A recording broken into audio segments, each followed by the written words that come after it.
শিলচরের ছবিটা কি এই মুহূর্তে? কত শতাংশ ভোট পড়লো শিলচরে এবং সকাল থেকে ভোট গ্রহণ সেখানে শুরু হয়ে গেছে, কত শতাংশ ভোট পড়েছে এবং সেখানকার ভোটারদের কেমন সাড়া পাওয়া যাচ্ছে?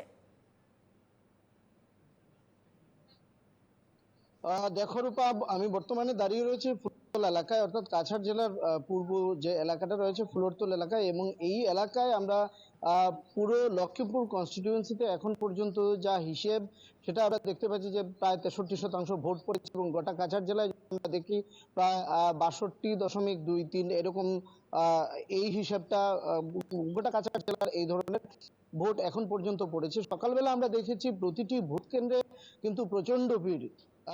প্রতিটি ভোট কেন্দ্রে বলবো আমি, বিশেষ করে নতুন ভোটার বা সহ অন্যান্য যারা প্রায় প্রতিটি ভোট আমরা দেখেছি প্রচন্ড ভিড়। এবং দিনের যেহেতু আজকে উত্তপ্ত, সেই কারণে দিনের দুপুরের ভাগে কিছুটা কম, এবং এখন ধীরে ধীরে আবার ভোট কেন্দ্রমুখী হচ্ছেন ভোটাররা।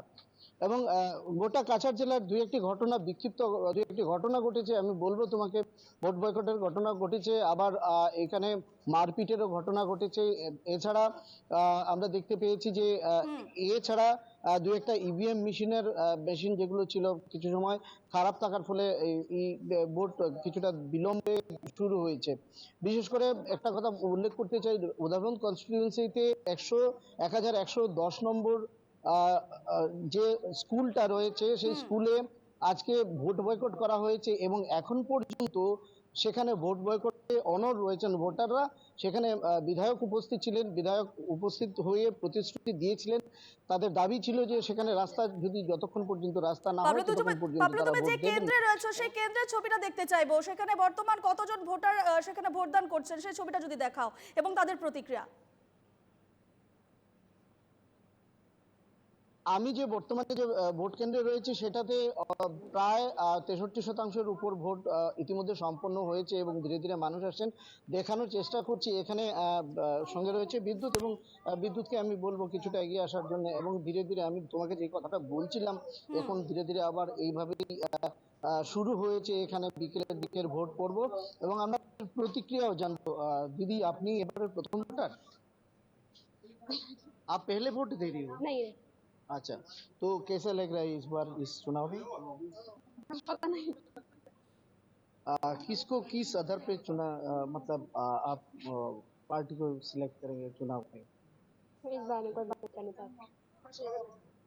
আহ, আমরা আরো কথা বলবো, যেহেতু এখানে এই এলাকাটা মাইতি মণিপুরি অধ্যুষিত এলাকা, এবং এই কারণে তাদের ভাষাগত কিছুটা একটা সমস্যা রয়েছে। এবং বলবো তোমাকে, এখানে সুরক্ষা ব্যবস্থাও কিন্তু অনেকটা কড়াকড়ি করা হয়েছে। যদিও আমরা আবার চেষ্টা করব ভোটারদের, এই বিশেষ করে যে কথাটা বলছিলাম তোমাকে, যেহেতু বিকেল হয়ে যাওয়ার ফলে এখানে ধীরে ধীরে আবার মানুষ আসতে শুরু করেছেন, এবং বিকেল 5টা পর্যন্ত সময় যেহেতু, এবং এই 5টা পর্যন্ত তারা এসে এখানে ভোটদানের জন্য লাইনে দাঁড়ানোর জন্য অনেকেই বেরিয়ে আসছেন।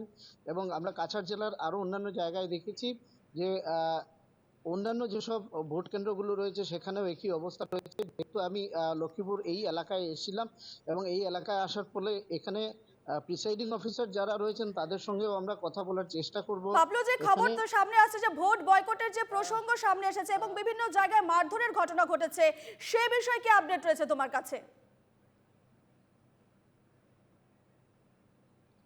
বিহারা বাজার এলাকায়, কাছাড় জেলার সোনাপুর বাবুরবাজার এলাকায় এই ধরনের একটি ঘটনা ঘটেছে। সেখানে কংগ্রেস প্রার্থীরা বিজেপি প্রার্থীদের উপর চড়া হয়, কোনো কারণে বাকবিতণ্ডার প্রচন্ড সৃষ্টি হয়, এবং প্রথমে তাদের অফিসে ভাঙচুর চালায় কংগ্রেস কর্মীরা, এবং তাদের মারপিট করা হয়। পরবর্তীতে কাটিগড়ার মূল থানার যে ওসি সহ অন্যান্য বিশাল পুলিশ বাহিনী সেখানে উপস্থিত হয়ে প্রাথমিক অবস্থায় পরিস্থিতি শান্ত করেন, এবং পরবর্তীতে আমরা দেখতে পেয়েছি দু একজনকে আটক করেও থানায় নিয়ে যাওয়া হয়েছে। এবং এই চিত্তরঞ্জন এভিনিউ শিলচর শহরের একটা বড় মূল যে জায়গাটা, ন্যাশনাল হাইওয়ের একটা বড় অঞ্চল হলো চিত্তরঞ্জন এভিনিউ। সেই এভিনিউ শহরের মূল যে জায়গাটা, সেই জায়গাটা আমরা দেখতে পেয়েছি ভোট বয়কট করা হয়েছে। এখানে চিত্তরঞ্জন এভিনিউতে প্রায় 150 জনের ওপর ভোটাররা সেখানে ভোটদান করেননি। কারণ হলো যে অপরিকল্পিতভাবে শিলচর শহরে যে কাজটা চলছে এবং সেই কাজটা চলার ফলে সেখানে প্রচণ্ড জমাজলের সমস্যার সৃষ্টি হচ্ছে এবং এই মুহূর্তে প্রতিটি বাড়িতে প্রায় জলের ডুবে আছে এবং এই জলে ডুবে থাকার ফলে এই এলাকার মানুষ সিদ্ধান্ত নিয়েছেন তারা ভোটদান করবেন না। জেলা প্রশাসনের পক্ষ থেকে বা পুলিশ প্রশাসন বা নির্বাচিত প্রতিনিধিরা সেখানে গিয়ে বারবার বোঝানো সত্ত্বেও বেশ তাদেরকে কিন্তু বিকাল পর্যন্ত বাবলু, তুমি তাদের আমাদের সঙ্গে থাকো। আমরা